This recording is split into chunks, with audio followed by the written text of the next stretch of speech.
YouTube.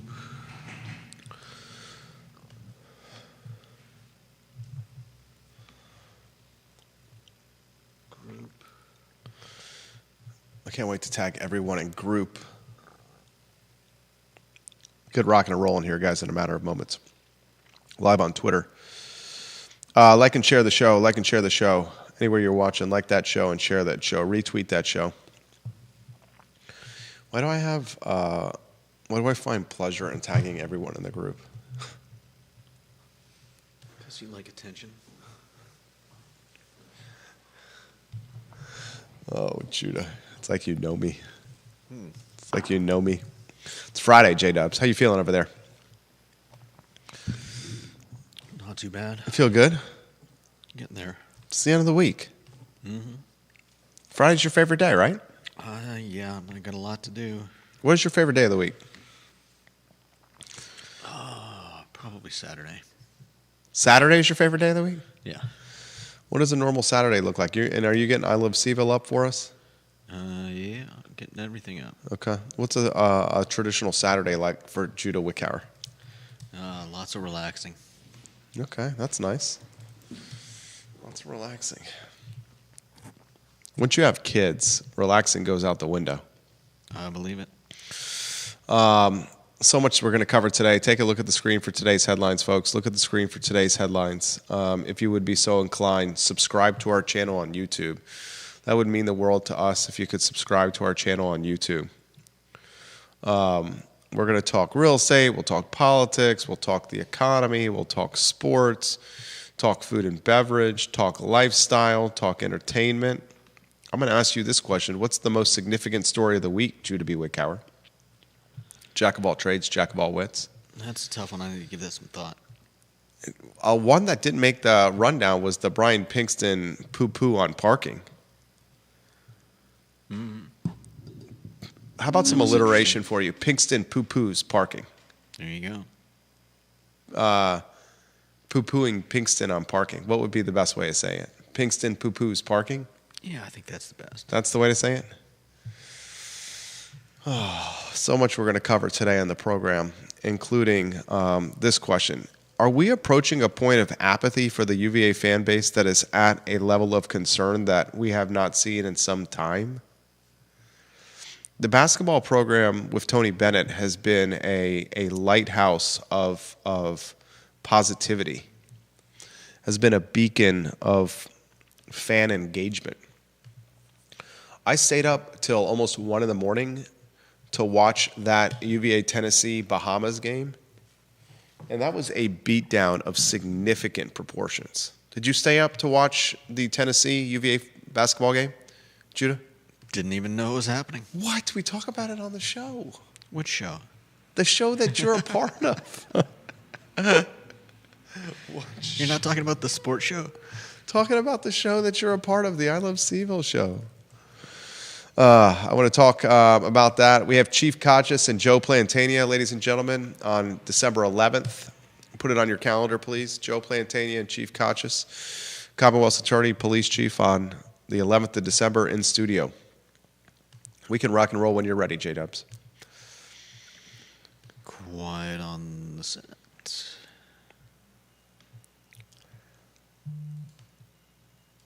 What show?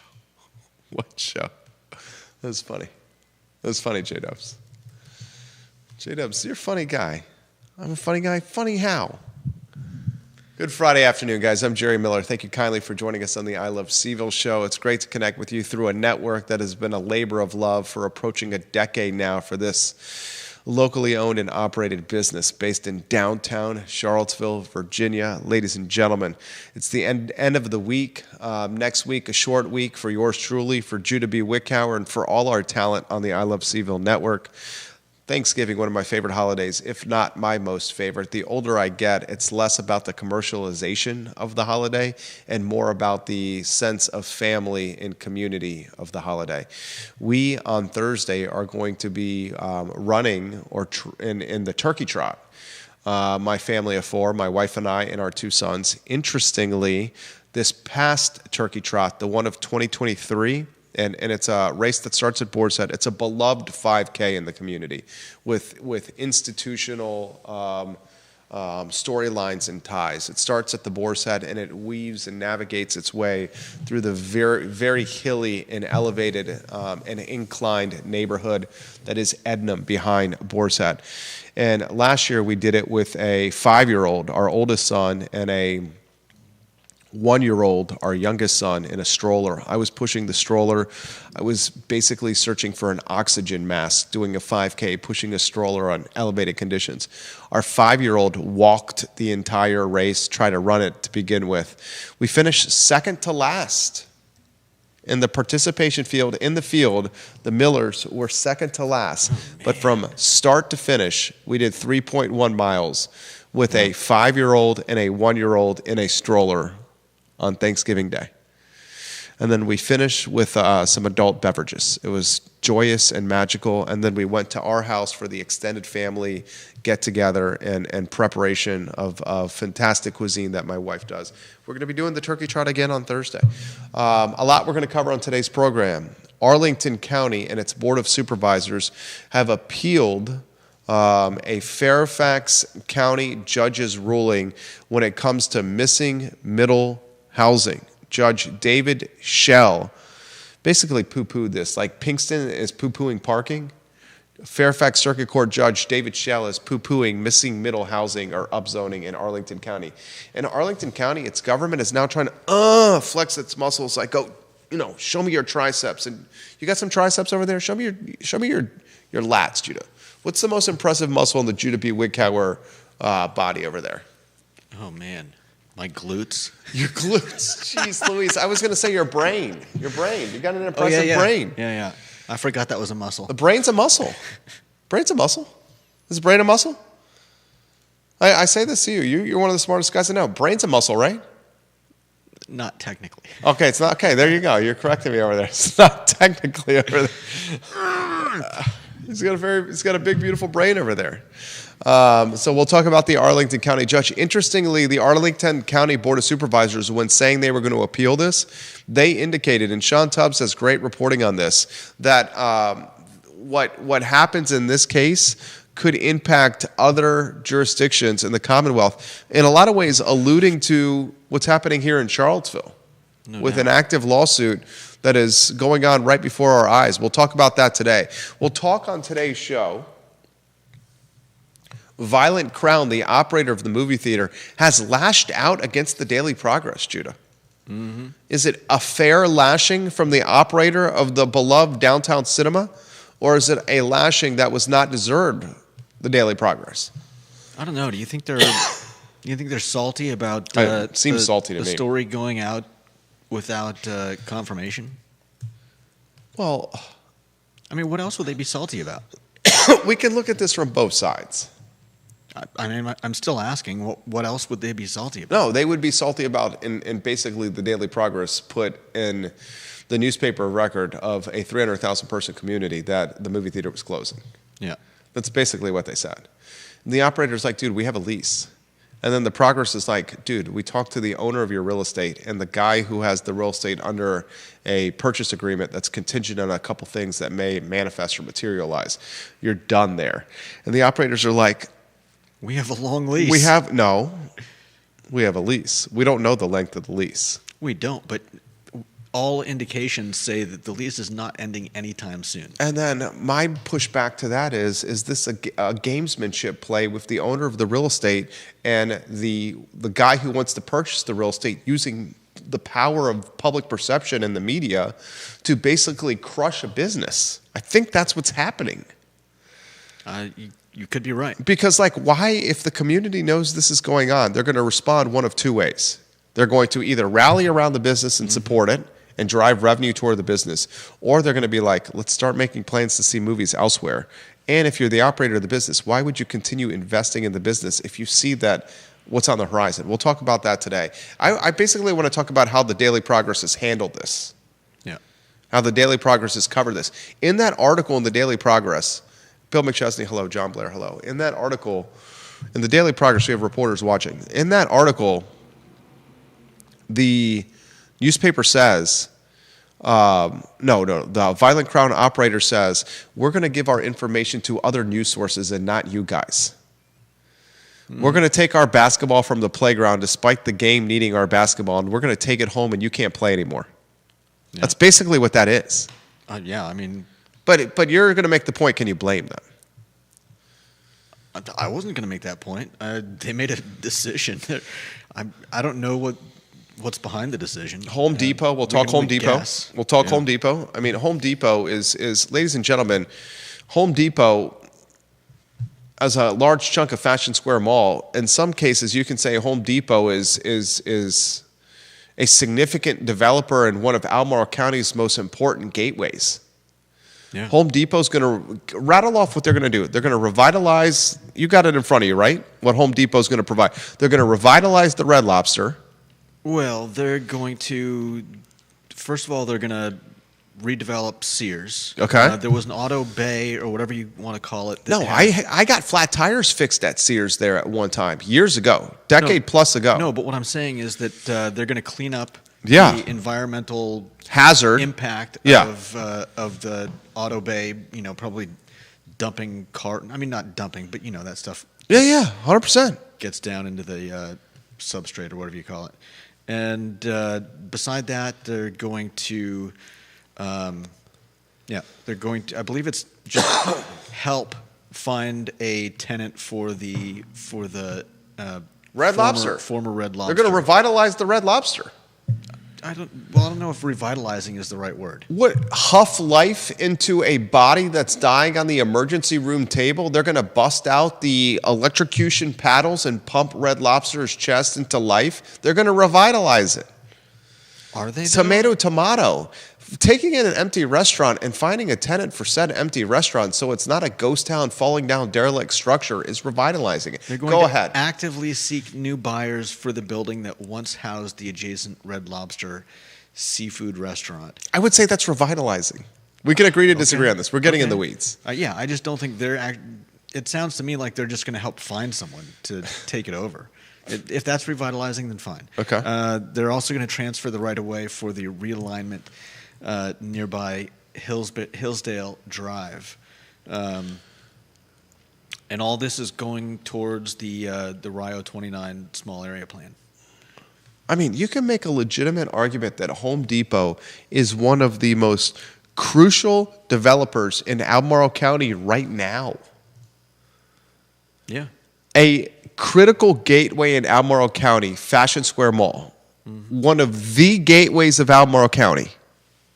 You can make a legitimate argument that this Fortune 100? Is Home Depot a Fortune 50, a Fortune 75, a Fortune 100 company? Is one of the most critical stakeholders in Albemarle County right now. Think about that, ladies and gentlemen.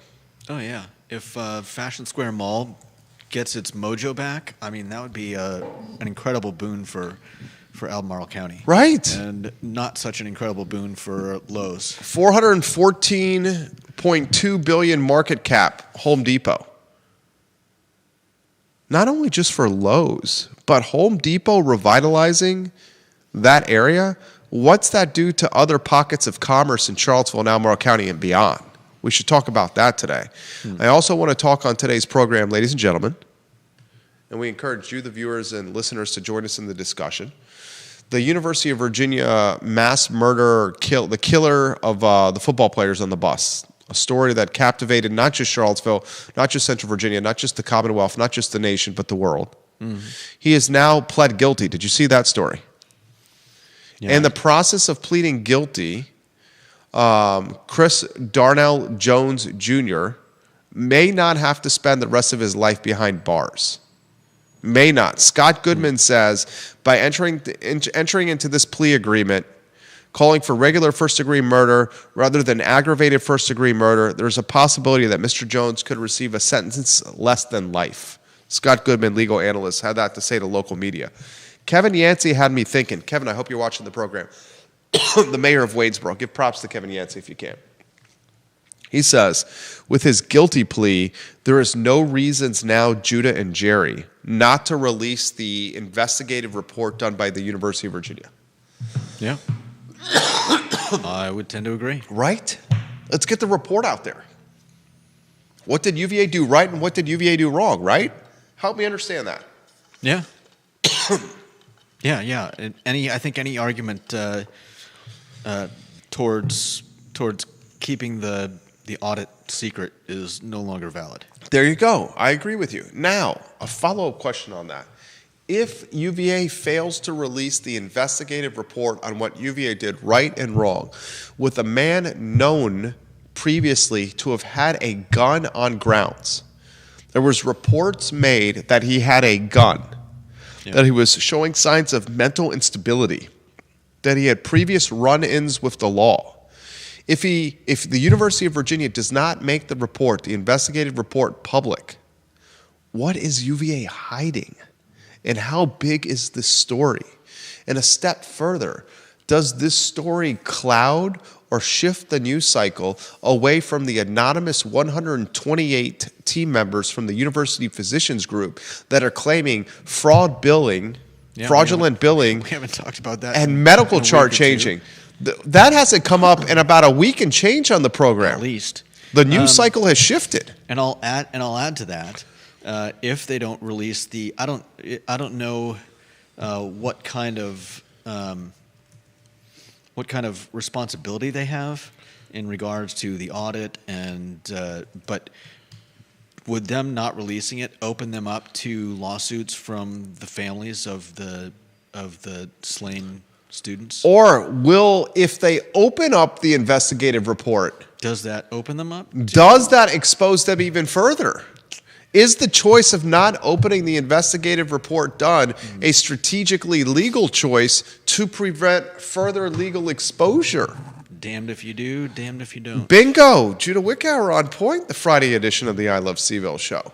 So much we're going to cover today, Judah Wickower as well, including the most important headlines of the week. What is the most important headline so far? You, the viewer and listener. I'm asking for the viewers and listeners take Gary Palmer. I'm asking for the viewer and listeners take John Vermillion.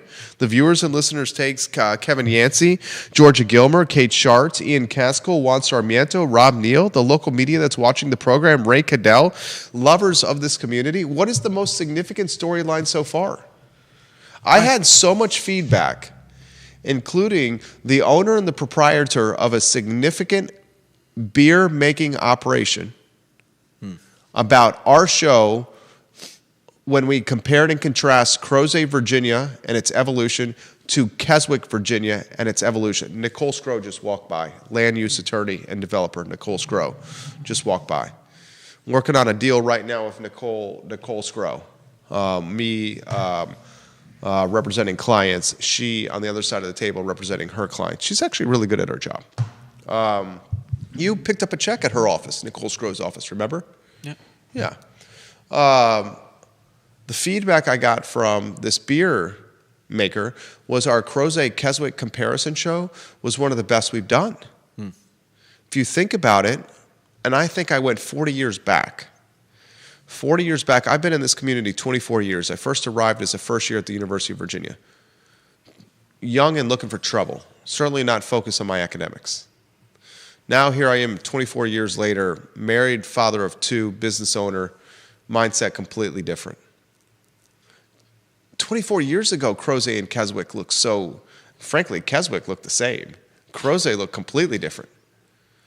I got so much feedback on the Crozet comparison, 40-year evolution of those communities, and how the wealthy and key stakeholders in Keswick have been able to maintain a level of ruralness in Keswick that stakeholders in Crozet were unable to do so. At a time 40 years ago, Crozet, the old guard in Crozet, blue collar, farm boys, farm gals.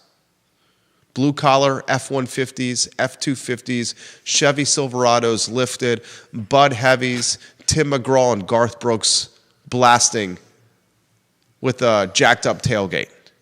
Keswick, on the other hand, 40 years ago, the Mercedes-Benz, the BMWs, the Bentleys, and the Rolls-Royces.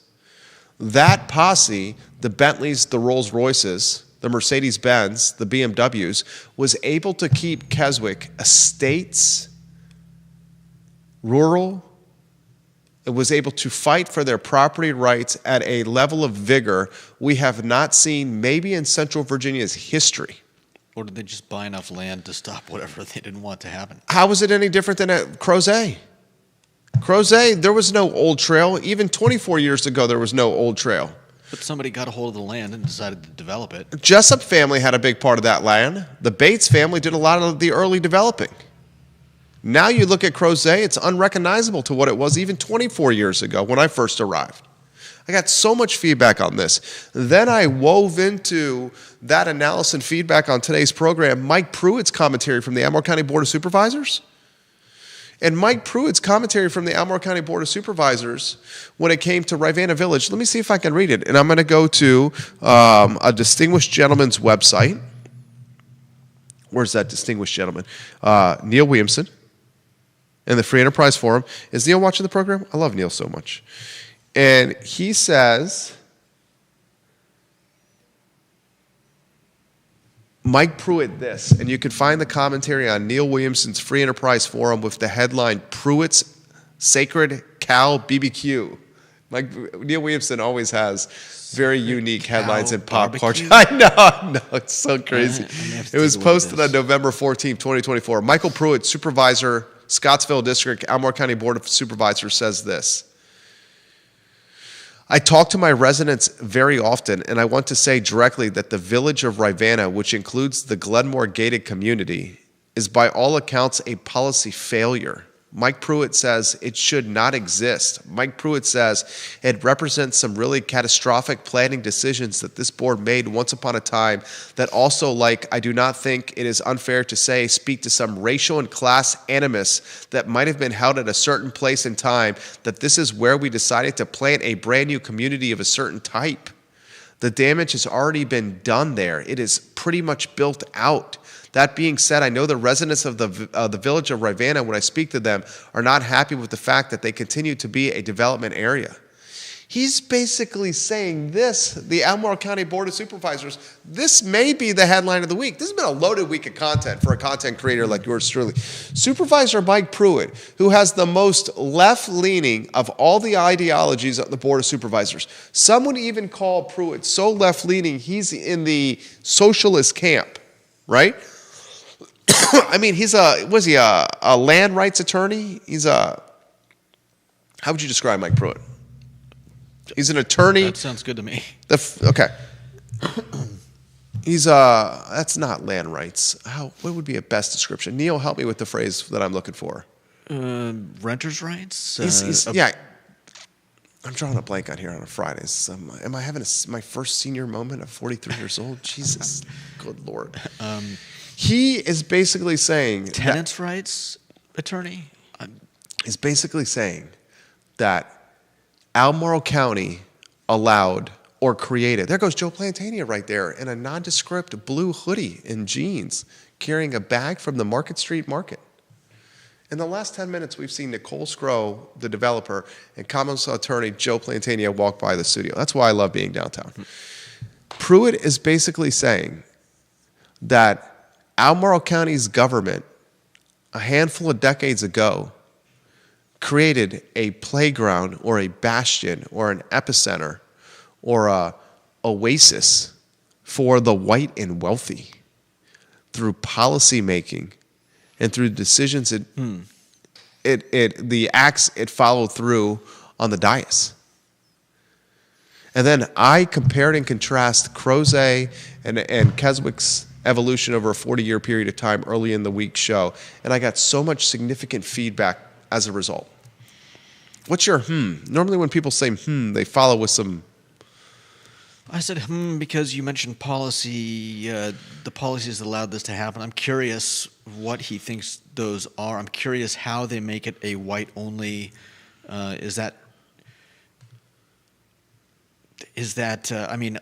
Obviously, there's no policy in place saying that that only white people can live there. So is that because I don't know? Is that because he's alleging that that people of color can't afford to live there, or because some policy inherent in the system prevents them from getting in? I'm just curious how that how that pencils out. Well, I can tell you how a lot of it penciled out. There was a gentleman by the name of Frank Kessler, a real estate professional, the founder of Real Estate 3. Frank Kessler, a man who has created some significant neighborhoods, including Glenmore and Forest Lakes. He utilized some of his influence to, let's cut to the chase, create a 950-unit neighborhood in a gated community in the designated growth area that, well, first off, I used to live there. Second off, if you wanted to create the most density possible in this piece of tract of land, that probably wasn't the best way to do it. The most density possible in a designated growth area would probably be Old Trail. That has significantly more density than the 950 units at Glenmore. Yeah. Secondly, when you get 950 units like there are in Glenmore, at price points that are sold at a pretty high rate, a pretty high clip, and you have those folks working in conjunction with each other, you got a pretty formidable organization that's opposing density and development. Yeah. And I was privy in some of those meetings with the opposition to Breezy Hill, the subdivision right outside Glenmore, that this organization shot to pieces through very strategic maneuvering. So they don't want any more like the ones that have already gone in Yeah, just I mean, outside their doorstep? They pointed to a lack of road infrastructure and how a throttled road, and they did a traffic study, how it could impact the response times for fire, police, and EMTs. And they utilized that data, it was a very strategic argument, to shoot apart a neighborhood, Breezy Hill, Southern Development, that now has very few homes than what was initially, very few homes planned that was initially planned by the developer. So maybe that's the most significant headline of the week. How we compared and contrast Keswick and Crozet's 40-year evolution, and how we wove in one supervisor who ran unopposed in the Scottsville district, basically calling the Rivanna Village and Keswick a, how would you describe your words? What did I call you? You're an unemotional lighthouse? What was the phrase I called you? You loved it. You really appreciate it. I think you still appreciate it. What was it? I don't know. Something about a lighthouse. I was like, the well, lighthouse of unemotional commentary is Judah Wickower? That could The have been yin it. to our yang? How would you describe what Pruitt said? Oh, let's see. I mean, I'm still understanding what he is talking about.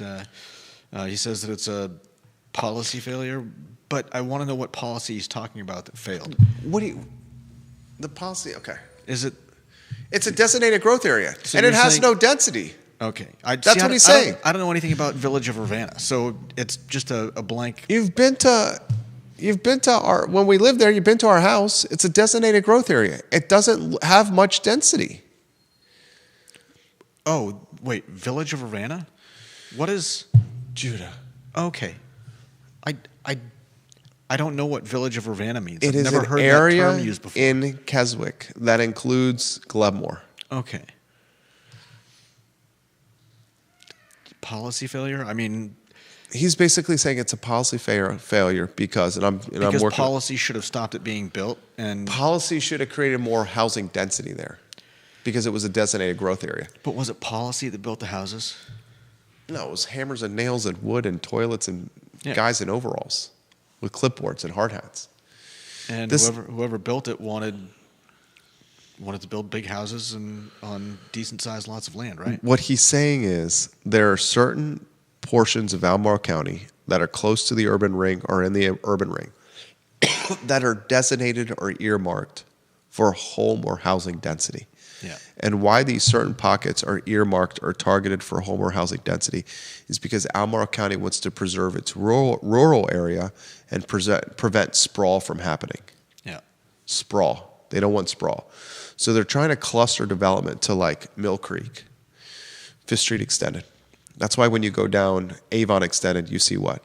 Lake Renovia, You see Mill Creek. Is it Foxcroft or Fox Chase? I get those neighborhoods confused. But you Yeah. see a lot of housing right there. When you go down Fifth Street Extended, the stomping grounds of your parents. I used to live in Redfields. You see what? Redfields, Oak Hill Farm, Mosby Mountain, Mountain Valley Farm. The new development across the street. Yeah, the PHA development across the street that's got some folks riled up. It's pockets of strategic and focused development.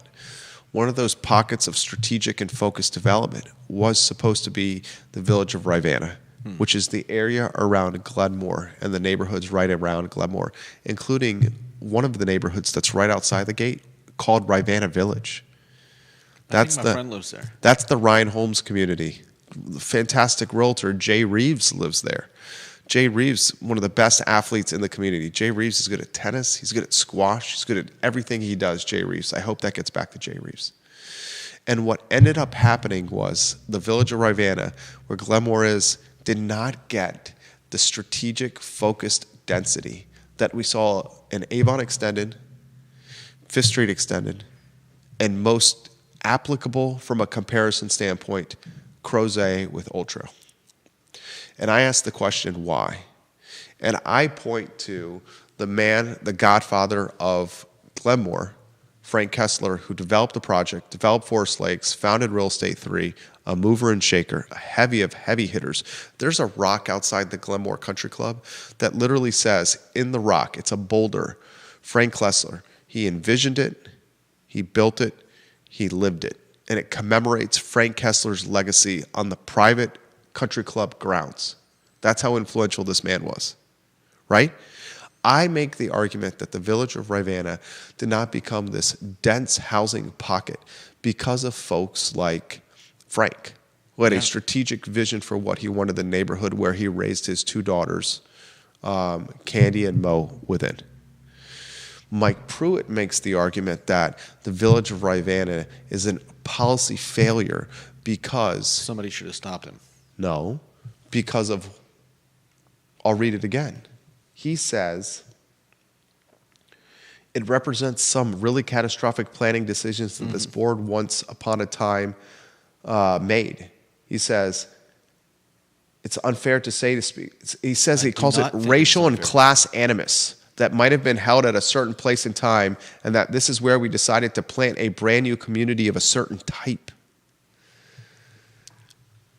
I mean, that speaks to a level of This is what I want right here. intentionality Okay. from Kessler that, and again, I don't see how anyone, like, it almost sounds more like Pruitt has some preconceived notions, like the fact that people of color aren't allowed or don't have the money to buy into... I believe he's watching the program right now, Supervisor Pruitt. Supervisor Pruitt, are you watching the program? I should reach out to him. I'm Facebook messaging him. So keep making your point. Go, make your point, because your point is what I want to talk about. Supervisor Pruitt, go ahead. Well, so it's akin to saying, don't build something expensive because people of color can't afford it, which seems wildly... it seems on its face a little bit racist itself. And I'm not accusing Pruitt of that. I kind of understand what he's getting at. But the fact of the matter is, are you really faulting someone for building, essentially a golf club? Because some people aren't going to be able to afford to live there? Judah Wickower, I appreciate that. I think you're right. Frank Kessler built a neighborhood where he wanted lots to be about half an acre and up. And he wanted to sell an expensive single-family detached home that was synonymous in a lot of ways with a custom-built brick Georgian. That was lots and houses that surrounded a country club where you had to pay a membership fee to get into. One of the mistakes Kessler made when building the Glenmore neighborhood, and I've lived there, and I speak firsthand, was not requiring every homeowner in Glenmore to be a member of the country club. He left it up to choice. And as a result, only roughly a third of the neighborhood are members of the country club, a third. Yeah. that really caps what the country club can do or what it can become. Yeah. If it had full participation, required participation from the club, it could have been something perhaps synonymous with Keswick as a country club. Yeah. But it's limited because Keswick's right down the road. And if you had your choice and you were comparing the two, there's really no comparison. Okay? But to your point, and I think it's an extremely valid one, when Mr. Kessler built the neighborhood, that is the centerpiece of the village of Rivanna. It's akin to Fashion Square Mall and the Rio 29 small area plan. Fashion Square Mall is to the Rio 29 small area plan as what the Glenmore neighborhood is to the village of Rivanna. You see what I'm saying? You're saying it's a large I'm saying lot of land that you can't do I'm anything saying with? Fashion Square Mall is the centerpiece of the Rio small area plan, just like the Glenmore neighborhood is the centerpiece of the village of Rivanna. Okay. And when Kessler built the neighborhood, he would have sold lots to any Tom, Dick, and Harry. Yeah. He didn't care if you were black, white, Puerto Rican, or Haitian. You know what he cared about? Making money. Making money. And nothing since then is preventing, I don't believe, anyone of any, race, religion, creed. You don't believe? Of course not. There's nothing. What do you mean you don't believe? You can speak with confidence and conviction on that. Can I? I mean, I don't know. Yes, you can. You absolutely can. Fair enough. You absolutely can speak with confidence and conviction that there's nothing in the covenants and restrictions that says that this has to be an Anglo-Saxon or white neighborhood. You can speak with confidence and conviction with that because that would be against the law. Yeah. Okay, so to allude or to suggest, Imply. to basically say in a position as an elected official, one of 6 people that are determining what, 500,000 plus, 500 million, 500 million, 500 plus. I mean, what's the Albemarle County budget? Albemarle, I should know this. Albemarle County, Virginia, 2024 budget. It's got to be over $500 million, right? Okay, the school board budget alone is $269 million. It's got to be. But to suggest it from the dais when you're one of 6 people that this was a policy failure because it was intended to be a location of white rich people is what? Let's go to the lighthouse of unemotional commentary for that. I mean, I don't want to get inflammatory. I mean, it's just odd to my mind that he would suggest that stuff. I mean, is it reckless? Is it irresponsible? Would it be maybe? I mean, would he say that it was? Would he say that it was a racial and class animus if that they built Boar's Head, that somebody built Keswick, that somebody built Farmington? Is it racial and class animus to build a golf course with houses around it? And a follow-on to that question, I know nobody's going to be building a golf course and surrounded by housing in Charlottesville, but if there was room in Charlottesville under the new zoning code, would a golf club have to build 10% of the houses to be affordable to the whatever AMI is? I think you're convoluting some things. Okay. If you're a neighborhood and you choose to build a country club, the neighborhood is most likely going to be a homeowners association and an HOA. And the covenants and restrictions associated with the HOA are going to supersede any zoning changes that are done by jurisdiction. One of the reasons the HOA is created after the new zoning code? Yeah, one of the reasons my family wanted to target when we moved from Redfields to Glenmore to our neighborhood in Ivy, we targeted HOA neighborhoods. One of the reasons we did that was strategy-wise because I wanted covenants and restrictions in place that maintain quality of life tied to roads, walkways, safety, and zoning. John Blair on LinkedIn. As you know, Jerry, when my wife and I visited Glenmore, there are a number of East and South Asian individuals that live in the development. So I don't think the characterization of the area as all white is accurate.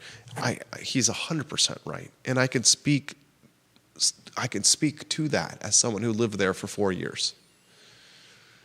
My neighbors, the kids my kids played with, who we encountered on the walking paths, I can speak to it. I put it in the level of reckless or irresponsible, the level of inflammatory and concerning of Brian Pinkston saying on the dais of Pinkston poo-pooing parking. Pruitt's poo-pooing what? Give me a P that I can say is poo-pooing. Production? God, give me a P that I can use so I can get some alliteration here. Give me a P. Pruitt poo-poos plan unit development, PUDs. Pruitt poo-poos, PUDs. Pinkston poo-poos, parking. On the dais, Pinkston is poo-pooing parking when he finds from Natalie Oshrin. He references Natalie Oshrin. These are some of the most significant headlines of the week. And he references that Natalie Oshrin is educating him on what, did he say? How very, very bad parking was. That's what he said. This all happened in a week of time where Pruitt says on the dais that the village of Rivanna is a policy failure, and it was a policy failure because the board at the time intended to create a white, wealthy pocket of people. Do we understand how incredibly concerning these statements are made, either intentional or unintentional? Do we as a community understand how concerning these statements are?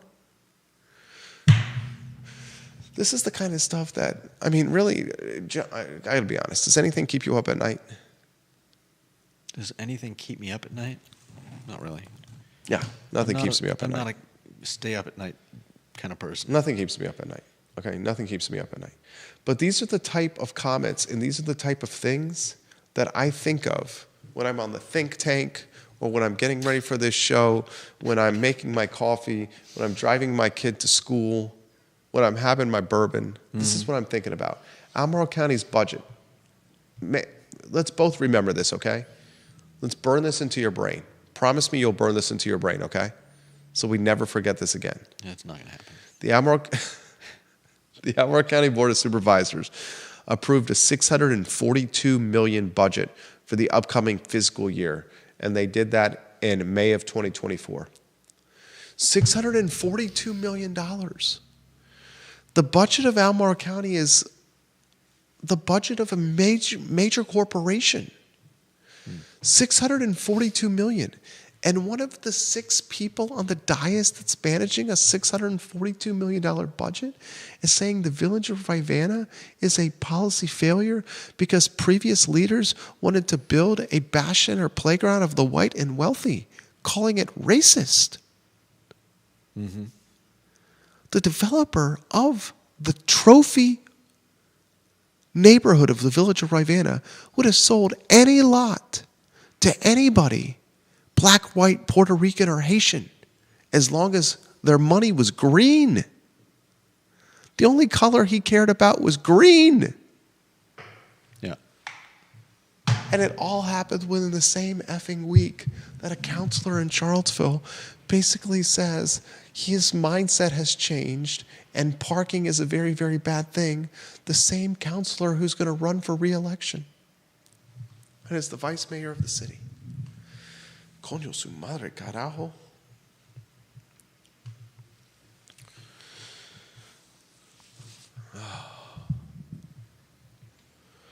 Comments, we'll get to them. Let's go to number 1 in the family. We heard from number 2, John Blair. Let's go to number 1. The affordable housing requirements only kick in at 9 units or greater on a single lot. Answering your question. Yeah. Deep Throat says, one of the things we pointed out during the new zoning ordinance debate is that many developers would just slice and dice a lot into multiple small lots. each with a 9-unit building on it. Yeah. The interesting thing is the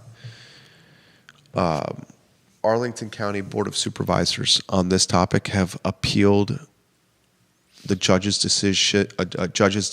Sean Tubbs has got great reporting on this. And Arlington County's Board of Supervisors said, you know what, Fairfax Circuit Court Judge David Schell, screw you. We're going to appeal your ruling on missing middle housing in our upzoning plan. And we think we did it right.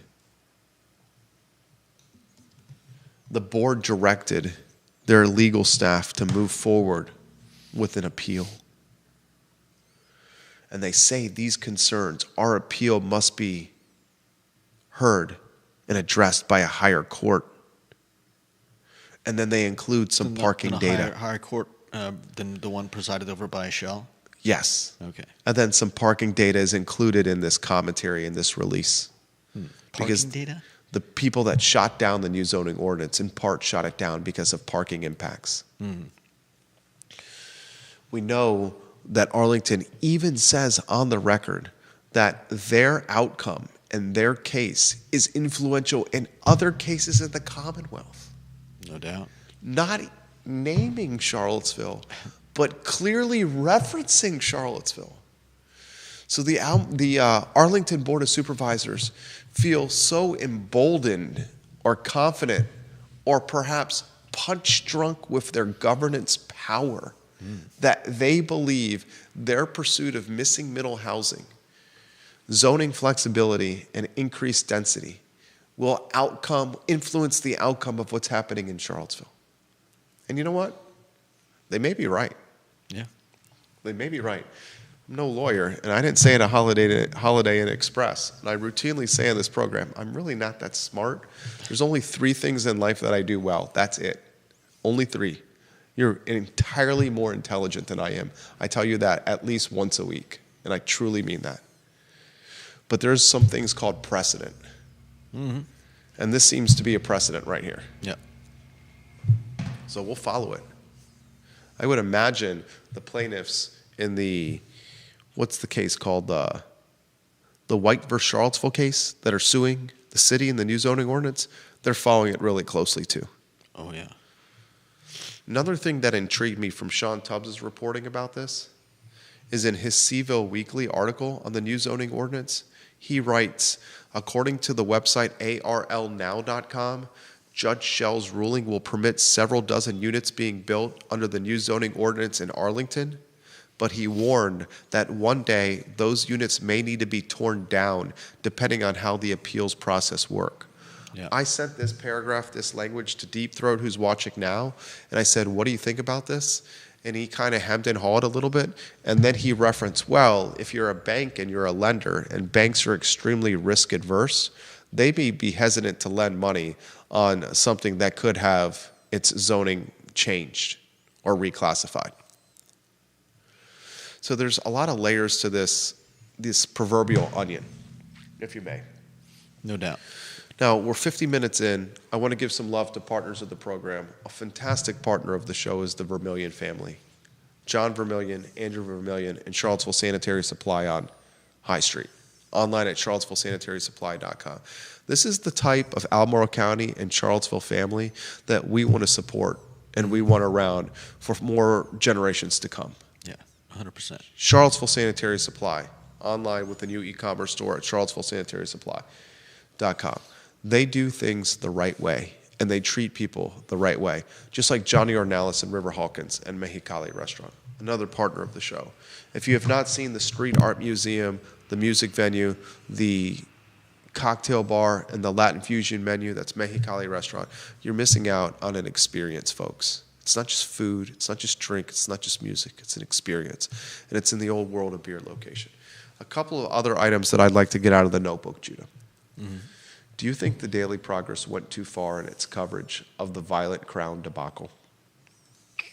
You're the lighthouse of unemotional commentary. Did the Daily Progress go too far in its analysis or its coverage of what is going on with Violent Crown's movie theater? By now, people know, right? I mean, clearly they There's didn't. 3 parties involved. I'll set the stage. There's the owner of the real estate, which is also called Violent Crown. Because they used to run it. Right. They sold it to a company from Austin, Texas. Because they didn't think they could continue making money on Well, it. they straight up said they were losing money. Yeah. They straight up said that. And then they Elevate found thought, an escape Elevate valve. thought they could make money with it. Right. And I believe Elevate took over all the other Violet Crowns as well. They took over 2 other ones. Okay. One of them, I believe, also was in Austin. I mean, there's only a few Violet Crowns. Right. It's a very small movie theater chain. And then you got Jeff Levine, the Big Apple developer, the man who developed the building where Blue Moon Diner is, and the man who's trying to bring a hotel, a Marriott brand, in the shadows of the Omni. as partner, right? He's a partner of it. Yeah. He basically had it and decided he couldn't do anything with it in terms He straight up threw shade on the new zoning ordinance. He says this new zoning ordinance is BS, and the affordable housing requirements associated with it, this doesn't pencil out. So I'm going to cash out here, sell this real estate. I got $5 million plus for it, but I'm going to stay a partner in this, and we're going to bring a Marriott brand right next to the Omni. Yeah. Some would say now you see why he sold out, because he's got this opportunity to pursue housing where Violent Crown is. But I think at this point, take him true to his word. The reason he sold out is because the NZO kept a dense apartment tower from happening at the site of the Artful Lodger. Mm-hmm. Okay, so I got a very sincere question. This is fresh commentary and topic matter tied to the Violent Crown. Was the Daily Progress out of line? I think they were maybe premature since they clearly didn't have the whole story. Which part of the story did they not have? The part where Elevate still has... No, they had a lease in there. In the initial coverage, they called it a short-term lease because that was the language used by the landlord.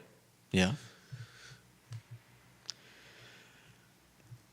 But considering that nobody knows the length of that short-term lease, perhaps their reporting was maybe not... I mean, I don't think they necessarily got anything wrong, so to speak, but at the same time, by saying, their coverage implying their language choice that the Violet Crown Theater would soon be closed was definitely damaging to Elevate's business interests there, and I'm not surprised that Elevate are a little bit teed off with Daily Progress. Deep Throat says the Daily Progress was committing journalistic malpractice. Journalistic malpractice. Yeah, I mean, the implication there was that Violet Crown would be closed. You would almost think that it would be closed by the end of the year. I used to work at the Daily Progress. One of the youngest editors in Daily Progress history. It was not a humble brag. It's a very straightforward brag. There's such a rush to be first.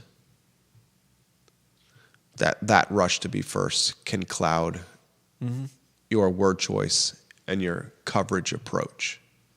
And probably your vision of the entire story and realizing that maybe you've got a hole somewhere.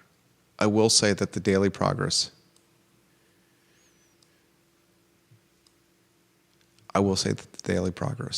did a pretty good job of getting this story right. And the only thing that could have been done better was tempering the quickness of the closing and the coverage. Yeah. Because the owner of the property has called it a short-term lease. Mm-hmm. And the leasees of the property, the operators of the property, have said, we have years left. Yeah.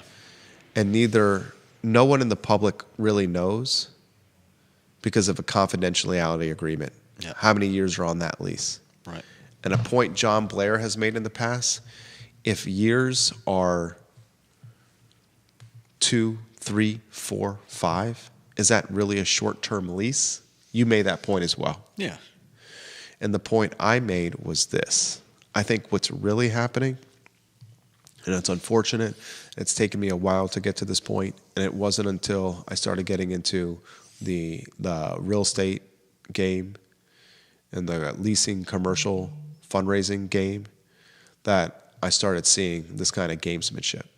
Yeah. I think the gamesmanship and what's really happening is the progress is being used. Right. And they're being used by a property owner that wants a tenant out.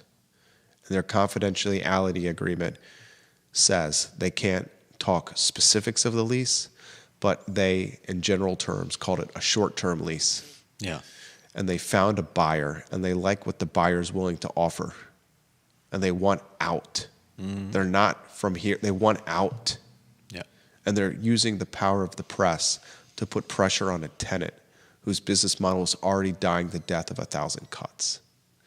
Could the Progress have covered the story differently by saying this lease, we don't know how long it is.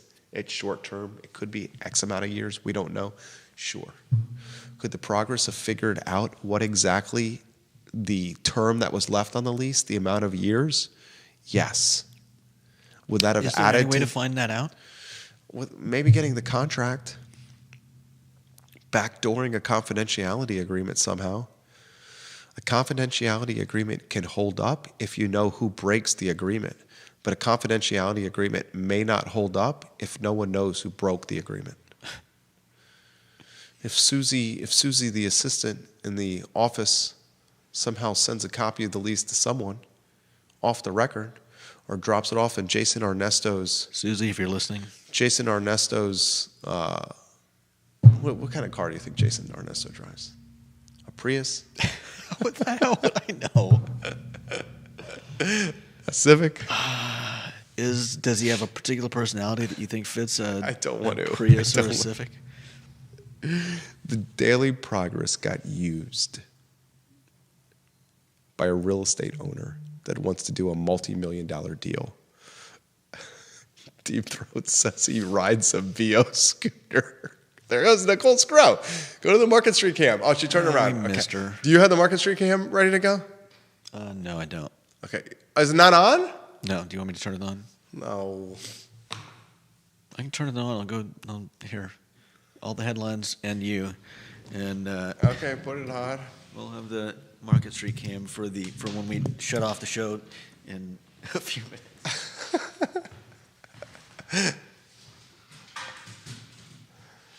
My point is this. They got used by a group of people, an ownership group that owns real estate that wants to do a deal and wants to use the power of the media to try to kibosh or crush a current tenant so they can exit a property that they want nothing to do with anymore. And that speaks to the strategic nature of the Big Apple developer, Jeff Levine. Well, Jeff Levine is the puppeteer here. You have a guy that is so effing nuanced on development and so effing nuanced on managing policy and zoning and local government that he, from his North Garden estate, from his Big Apple penthouse, has got the city dangling on a string, and he's dangling the city on a string by saying, hey, your electorate wants more housing. I'm the white knight that walks on water and takes the loaves and fishes and gives you the housing. You don't like the loaves and fishes references anymore. You think I use it too much, don't you?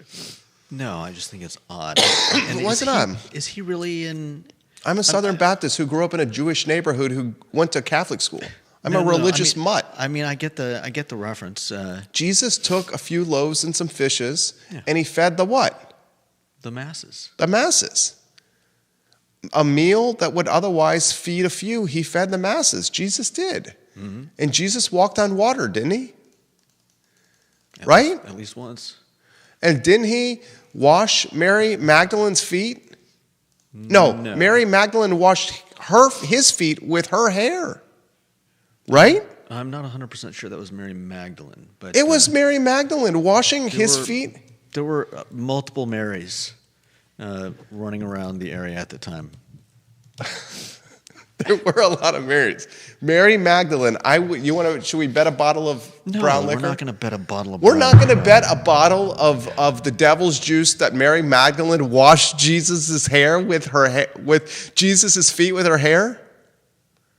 I'll bet you a bottle of scotch that Mary Magdalene washed Jesus' feet with her hair. You don't want to take that bet? I'm a religious mutt. Levine is the puppeteer. He's behind the screen, dangling the city and saying, city, give me what I want. Mm-hmm. The tax breaks and the ability to go to 18 stories from 13. That's what he's saying. Without increasing the height. He's pressuring the city. I still want to know what that does to are these going to be like We're back on this again? Yeah. I'm still curious. And he's leveraging, how is he leveraging the city? How's he leveraging the city? He's saying, look, this is what you want. This is who wants? The city. Well, yeah, and you're obviously people that want affordable housing. The people that put you in office. He's using the media. And he's saying, your electorate says, give us housing. And we voted for Michael Payne and Natalie Oshrin and Juan Diego Wade and Lloyd Snook and poo-pooing Pinkston on parking because they would give us housing in the NZO. He says, city, give me tax breaks. City, let me go from 13 floors to 18 floors. And then he's leveraging them by drumming up the outcry of the electorate. Mm-hmm. Then he's got the landlord on the brink of breaking a confidentiality agreement with a tenant. He's got the landlord trying to push a tenant out by speaking to the media about a lease and about the fact that they made no money. The person that is on the chopping block, the sacrificial lamb is the operator out of Austin, Texas. Yeah. And the sacrificial lamb is already dying. Because post-COVID movies are in the... They disagree with that. Dude, come on.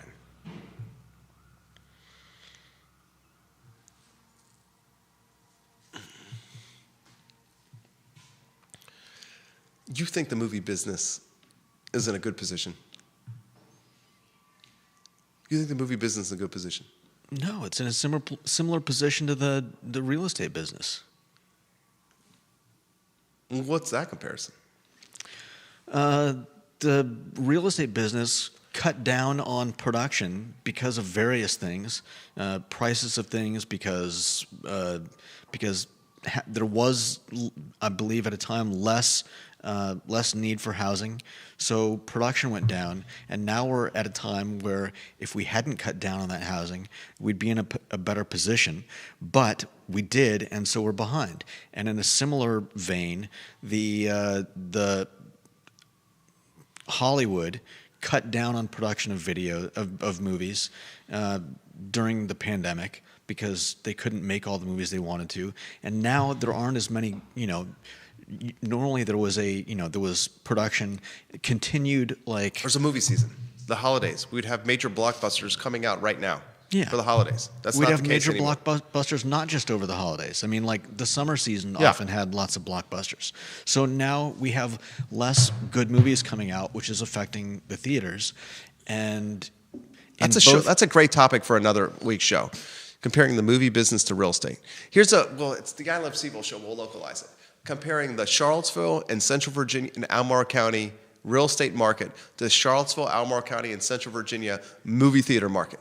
Write that down. That's a damn good idea. Judah, you just came up with a fantastic idea. Excellent work, Judah Wickower. That's a fantastic idea. Topic for next week. Anyone who's watching this program, including you, can confidently say that the movie business is heading for the poo-pooing of parking and is heading for the poo-pooing of the PUDs with Pruitt. Pruitt poo-poos PUDs, Pinkston poo-poos parking. Jeff Levine is a effing puppeteer. I got to give props to this guy. I give significant props to this guy. This guy knows how to play the game. And I guess if you're building $180 million buildings, 300,000 square foot apartment towers at over $500 a square foot, I don't even think my calculator goes that high. 300,000, let's times it by $550 a foot. That's a $165 million building. If you're building a $165 million building, you probably know how to play the game. He's got the city council in the crossfire, and he's leveraging the electorate against. He's leveraging Matthew Gillikin. Matthew Gillikin and Livable Seaville on Gillikin's Facebook page said the city better do this. Gillikin is. I wouldn't be surprised if Gillikin and Levine have had conversations. I don't know. Is this the first time Gillikin has been for a developer? What do you mean? He's for development. Development of any kind. He's for development of any kind. Gillikin. He's of the anti-Nikiah Walker approach, where Nikiah Walker was only development for affordable. Gillikin's like, bring any supply. Okay, that's fair. This story I just find so fascinating. It's so fascinating. I'm still curious about whether the city will allow that height there in that spot. Well, if they don't, he's saying on the record to the Daily Progress, then eventually you're going to have a busted up sketchball storefront like the Landmark Hotel, the Dewberry disaster, where the houseless are pooping and peeing on it. But if he doesn't, buy it, too much poop and pee talk today. If he doesn't buy it, then how is that going to happen? It's not like the owners are going to run out the lease. Yeah, but they're not going to cut off their noses to spite their own face. You're saying they're going to renew the lease? No, I'm saying, what are they going to do? Are they going to kick out Elevate and the No, theater? they're going to run out the lease. And then they'll probably do something with it. If, in your scenario, they would what? Just leave it empty? No. I think what they would do is they would they have to honor the lease. It conveyed in the sale. Yeah. They would honor the lease. They would not renew the lease. Right. Because why? Or if they did renew the lease, they would do it on a short-term basis, like a one-year renewals. Okay, but because it would be extreme. But even if they don't renew the lease, they're still either going to lease it out to someone else, or they're going to. You don't know. What? Well, okay. Do you really think that they're just going to hold the property and do nothing with it so that it does become, like you said, like the Landmark building? Judah, if if they have a piece of property that's on the downtown mall and they have a tenant in there, why would they renew the lease for a tenant that's going to keep the property from being developed? It's going to diminish the value of the property if whoever buys the property has to carry out another 5 or 10 year term lease. Yeah. So they're going to let this lease go out, not renew. They're not going to renew, and that's going to sit vacant. And then they're going to promote or market. They'll get a heavy-hitting commercial broker to promote and market the upside, the potential of what this could be, this building could be, without a tenant in it. That right now you can buy it, and you can tear it down completely. Tear it down completely.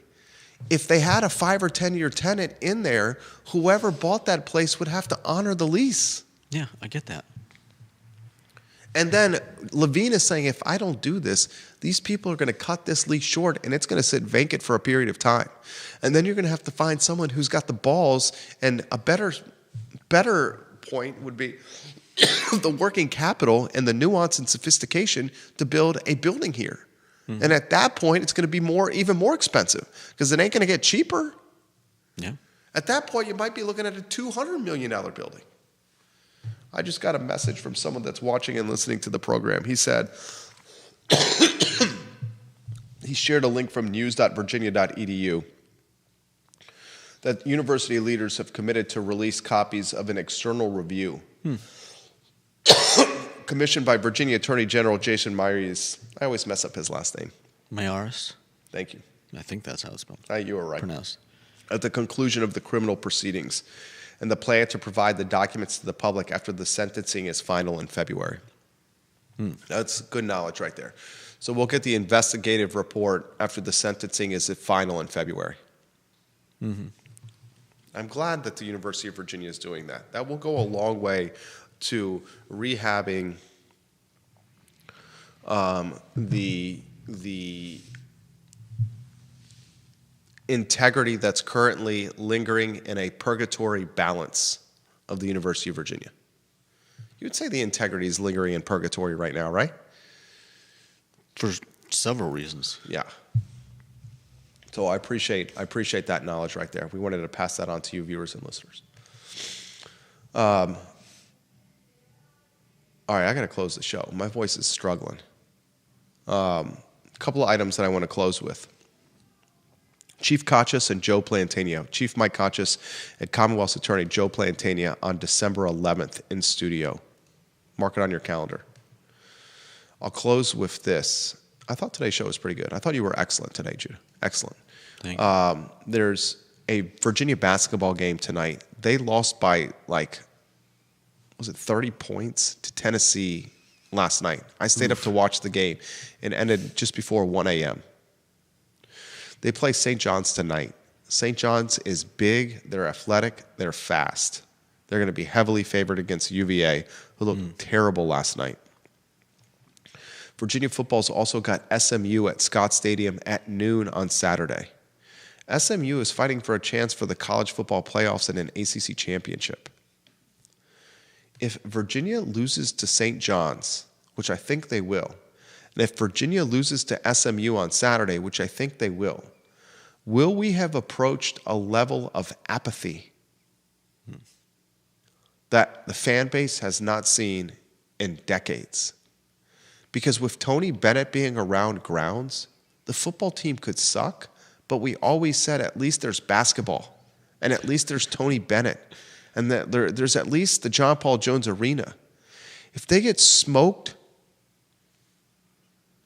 I was trying to make a smoke analogy. Like a Polish sausage. Smoke like a Polish sausage? You're saying smoked on the grill? Do you smoke? I don't know. Yeah. I grill Polish sausages. Okay. I was smoke like one of Bob Marley's blunts.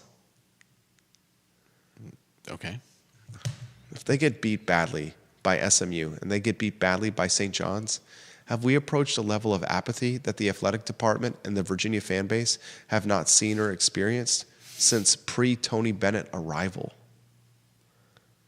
Think about that. There was always basketball season to give us hope. This is the I Love CVille show. We just went 73 minutes without commercial break or stopping.